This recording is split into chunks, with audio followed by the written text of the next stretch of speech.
Store opening రోజే బోనీ కాకపోగా నా చేతులతో అమౌంట్ ఇవ్వాల్సి వచ్చిందండి. అవునండి. స్టోర్ ఓపెన్ చేసి కరెక్ట్‌గా 1 మంత్ అవుతుంది. ఈ 1 మంత్‌లో చాలా మిక్స్డ్ ఎమోషన్స్‌నే చూశాను. ఎన్నో భయాలు, ఎన్నో డౌట్సు, కొంచెం సంతోషం, కొంచెం ప్రౌడ్ ఫీలింగ్. మొత్తానికి స్టార్ట్ చేశానని. మళ్ళీ వెంటనే ఏదో తెలియని భయం, డిప్రెషన్, అసలిది ముందుకు వెళ్తుందా అని ఇన్ని ఫీలింగ్స్‌తో మొత్తానికి స్టోర్ అయితే ఓపెన్ చేశాను. ఫస్ట్ డే రోజు కస్టమర్స్ కోసం ఎవరైనా వస్తున్నారా లేదా అని ఎదురు చూసిన క్షణాలు ఇప్పటికీ గుర్తున్నాయండి. నిజం చెప్పాలంటే ఫస్ట్ డే ఒక్క కస్టమర్ కూడా రాలేదు.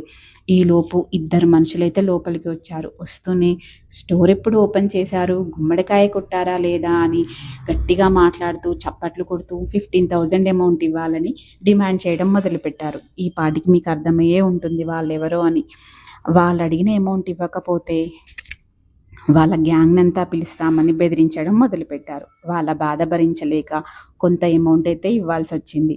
అలా ఫస్ట్ డేనే బోనీ కాకపోగా నా చేతులతో అమౌంట్ ఇవ్వాల్సొచ్చింది. చాలా బాధపడ్డాను.